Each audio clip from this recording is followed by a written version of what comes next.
Bonjour à tous, bienvenue dans cette nouvelle vidéo hebdomadaire. Donc, comme chaque semaine, on va prendre un petit quart d'heure ensemble pour passer en revue les actions que je suis sur Twitter et que je suis en règle générale, que j'ai dans mes différentes listes de suivi. Donc, on va parler biotech, on va parler small caps. Donc, en biotech, on va faire les classiques, hein, évidemment, Farnex, Quantum Genomics, IPH. Puis bon, on va en voir quelques autres, on va voir Poxel, je pense, Farming Group aussi. Voilà, je vais CrossJect et peut-être Pixum Vision, voilà. Ensuite, en small caps, on va regarder Ribert, on va regarder Elior, pourquoi pas Budget Telecom, Intergragen aussi, qui est pas mal, LDLC, j'ai XFAB, qui est une nouvelle entrée dans ma shortlist, qui est intéressante. Je vais vous montrer pourquoi. Et puis ensuite, ouais, après c'est les classiques, un Claranova aussi, bon, voilà. On commence avec les biotech. Donc, les biotech. Alors, du coup, on va faire Quantum Genomics, parce que beaucoup de monde l'attend. Donc, alors, Quantum Genomics, si je la retrouve, elle est où là, elle est là.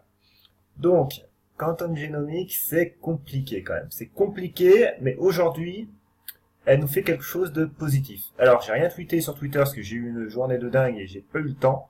Mais voilà. Voilà où on est du champ de bataille. Notre range, moyen terme, hein, entre les 5,80 et les 4,20. Alors, on avait celui-là à 4,60. Bon, là, celui-là aussi en extension. Bon, je disais qu'hier, on visait les 4,30. Bon, on a été touché. On a rebondi dans la foulée. Et on se paye le luxe pour le moment de réintégrer ce niveau-là des 4,60 quoi. Donc c'est bien, c'est positif. Maintenant on voit très bien que la M7 est toujours là, est toujours baissière et elle est toujours en résistance. Donc on se méfie. Ici, pour l'instant, on n'a pas de croisement. M50, M200. Mais ça ne saurait tarder. Néanmoins, voilà, si on réintègre les 4,60 et qu'on se maintient et qu'on fait quelque chose qu'on rebondit dans la foulée, bon, voilà, c'est l'essentiel à faire. Bon, ici, hein, le chandelier est très beau, hein, c'est un marteau, là, c'est bien. Donc, positif aujourd'hui, alors que je l'étais pas forcément, positif, faut s'entendre encore, hein. On va dire qu'hier j'étais baissier, aujourd'hui je le suis plus, et je suis pas pour autant haussier. Là, on va dire on est neutre. Donc maintenant, 4,60, 4,70 à passer, et voilà, on réintégrera le range, on pourra peut-être reviser cette oblique baissière, mais il faut réellement tenir ce niveau. Voilà, donc du coup, Farnex, on va regarder Farnex rapidement. Pas grand chose à dire, mais bon, le petit suivi qui va bien. Ici. Alors, Farnex, elle nous fait plus grand chose. Néanmoins, là, elle est sur des zones d'importance quand même. Un niveau d'importance. C'est un niveau qu'il ne faudrait pas casser, parce qu'ensuite la baisse reprendrait. Donc voilà, donc il n'y a plus aucune volatilité sur le titre. Plus rien. On voit très bien que le MACD, du coup, avait donné son signal ici, et ici, est en train de redonner un signal d'achat. Bon, maintenant, faut se méfier, hein, rien n'est fait encore. Le MACD, pareil, il est aussi dans sa zone de survente. Donc voilà, donc à court terme, pourquoi pas rebondir, à condition de tenir voilà, le niveau des 5,90, 5,80, là, faut vraiment les tenir. Et, bon, après, les plus bas historiques à 5,65, mais voilà, faut vraiment tenir ces niveaux. Ensuite, on a Farming Group. Donc Farming Group, elle se comporte très bien aussi. Alors, nous voilà pour Farming Group. Donc déjà, elle nous a redonné un signal aussi au niveau du MACD. Mais bon, on voit très bien que le RSI, c'est un peu en surchauffe. Donc, voilà, à tempérer quand même. Après, sur le graphique du prix, donc on voit très bien que alors, mon tracé s'est enlevé. Ça aussi. Donc, on voit très bien qu'on est sur une zone de résistance ici. Donc, le prix réagit, c'est logique. Après, ici, on peut très bien tracer une oblique support. Donc, je vais tracer un peu mieux.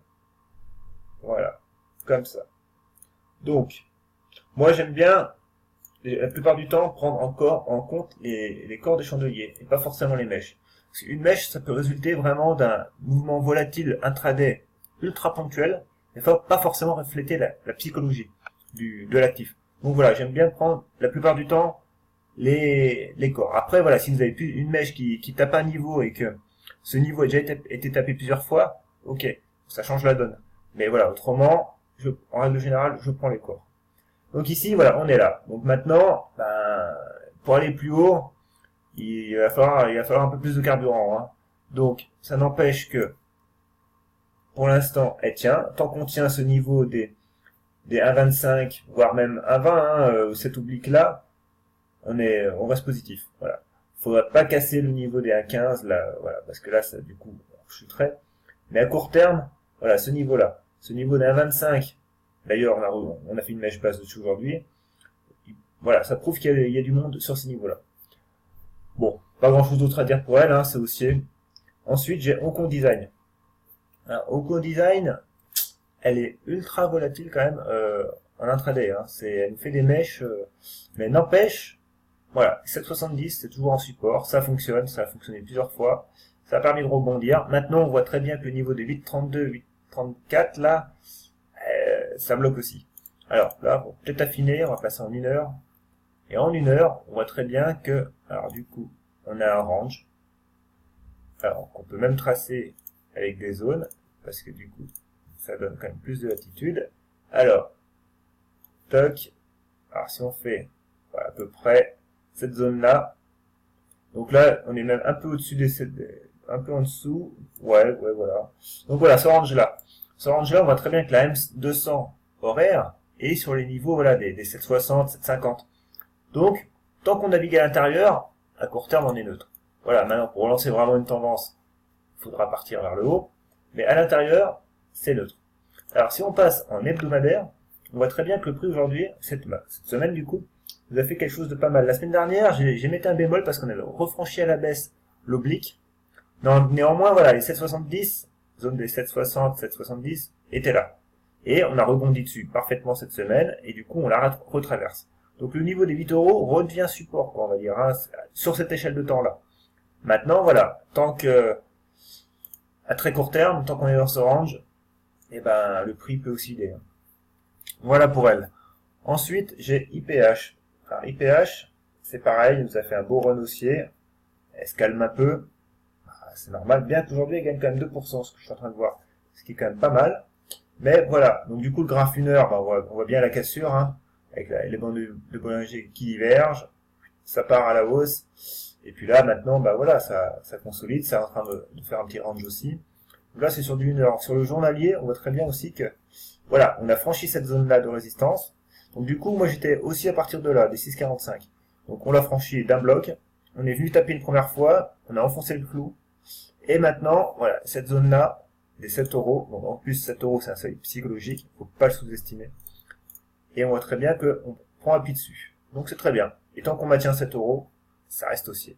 Voilà, maintenant si on regarde les indicateurs, on voit très bien qu'on est en zone de surachat, donc évidemment à court terme, le RSI est un peu tendu. Mais il faudra guetter surtout sa sortie. Quand il repassera à la baisse des 70, ça voudra dire que voilà, ça donne une alerte que le prix peut aller corriger un peu plus bas. Maintenant, tant que le prix peut très bien rester sur les 7 euros, hein, et le RSI aussi se dégonfler tout doucement, puis voilà, et vraiment acter ces 7 euros en support. Hein. Et il faut se méfier, je veux dire, les 7 euros, on peut très bien rester en RSI, un RSI au-dessus de 70 pendant très longtemps. Ici, on était passé en zone de survente, de surachat, et ça nous a pas empêché de monter quasiment de 5 euros à 9 euros, tout en étant au-dessus de la zone de 70. Par contre, ici, le RSI a cassé, et là, d'un coup, on a eu un signal de vente. Par contre, voilà, le prix est revenu sur ces niveaux plus hauts, mais ça a pas fait, et du coup, voilà, après, on glisse. Néanmoins, actuellement, voilà, faut se méfier, pour le RSI, on est un peu en surchauffe, mais le MACD est positif. Bon, les volumes baissent. Donc voilà, ça veut dire qu'il y a une consolidation qui se fait. Ça digère un peu la hausse, c'est pas plus mal. 7 euros à maintenir en tout état de cause. Ensuite, j'ai, alors, une dernière biotech, on va dire quoi, CrossJect. CrossJect, on n'en parle plus, parce qu'il n'y a plus grand chose à dire, mais on va quand même la regarder ensemble. CrossJect, voilà. Alors, on va enlever les indicateurs. Ça glisse. Cet oblique-là, pareil, qui capte le prix. La M50 qui est baissière. Bon, bref, hein, bon, c'est baissier.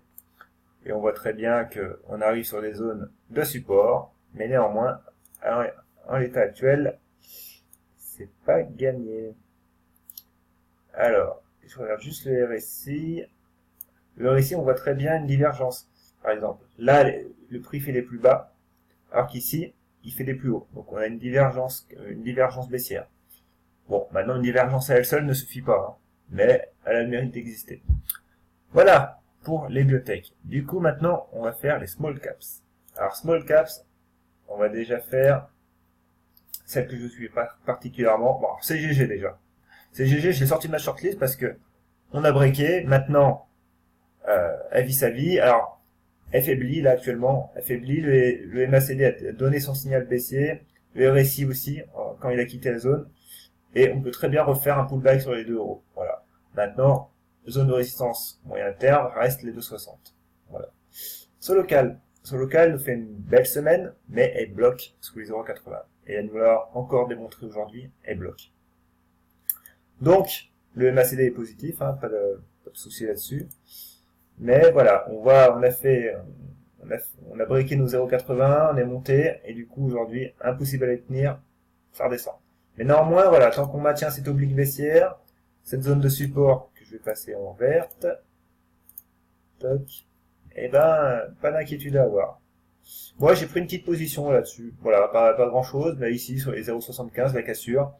Mon stop, il doit être sur les 0,69. Donc ça me laisse un peu de latitude.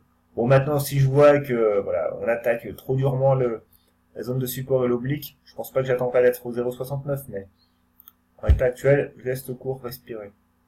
Elior Group. Alors, elle aussi, elle fait partie de ma shortlist. La liste de valeurs, en gros. Donc, elle, pareil, positif, on a briqué la résistance, M200 en support, voilà, tant qu'on maintient la zone des 12, 25, 12, 30, aucun souci, ça continue. Ensuite, Jet Bogart. Bon, alors, elle, il se passe strictement rien dessus. Néanmoins, voilà, elle continue, hein, elle s'est haussier. Elle, c'était surtout l'hebdomadaire qui m'intéressait, donc j'avais déjà parlé sur Twitter, la figure en épaule, tête, épaule inversée. Et voilà, donc c'est une figure hebdomadaire, donc il faut le temps quand même de se développer, donc c'est pas la peine de la regarder en 1 heure. Mais clairement, voilà, zone des 9,30 à passer, ensuite ça nous amène sur les plus hauts historiques, avec le report chartiste. Donc c'est intéressant. J'ai XFAB. Alors, XFAB, elle, je la surveille. Je la surveille parce qu'il y a plusieurs faits intéressants. Donc déjà, on a une oblique qui est là. Bon, elle est pas trop équilibrée, mais ça n'empêche que, voilà, on est à proximité. Bon, on est à proximité aussi de la M50 baissière, qu'on avait quand même cassé en juin 2018. Voilà. Donc, ça, il y a des éléments quand même, des bonnes résistances, mais des éléments, si on les passe, des éléments solides. Et là, ce que je vois, c'est la M200, avec ce biseau, cette oblique baissière, et cette figure en épaule, tête-épaule inversée. Alors, actuellement, la deuxième épaule n'est pas formée, donc c'est pour ça que un retour sur les 4 euros, 4,15, en soi, ça me choquerait pas, pour revenir après retenter l'oblique baissière. Donc, voilà, c'est un scénario, c'est une hypothèse que j'ai, et ensuite, bah voilà, 4,75 en pivot court terme, en pivot moyen terme, et 5,50, quoi. Donc ça peut être pas mal, et c'est une belle valeur à surveiller.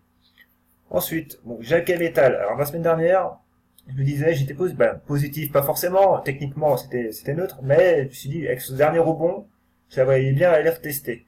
C'est ce qu'elle a fait. Elle est quasiment revenue au contact, hein, pas tout à fait, mais du coup, dans la foulée, elle nous a fait un beau gap baissier, elle est revenue taper tout de suite sa zone de support, moyen terme, et là, elle rebondit. Bon, néanmoins, voilà, maintenant il y a un trou, milieu, donc je suis un peu moins optimiste pour elle.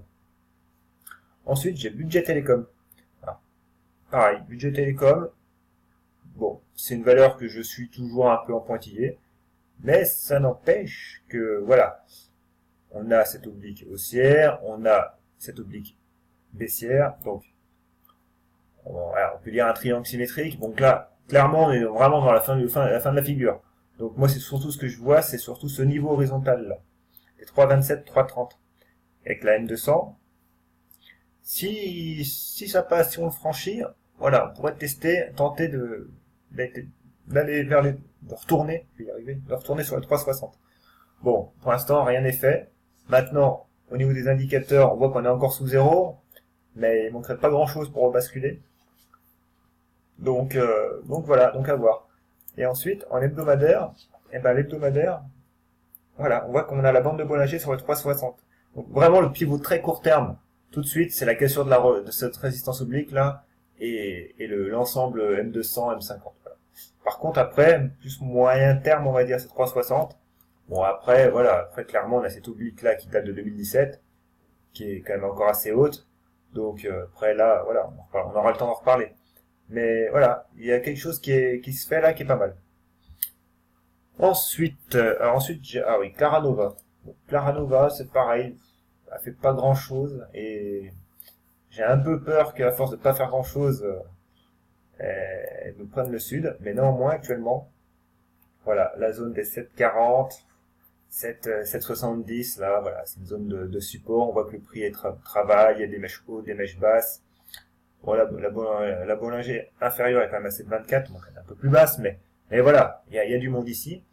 Et ensuite, en journalier,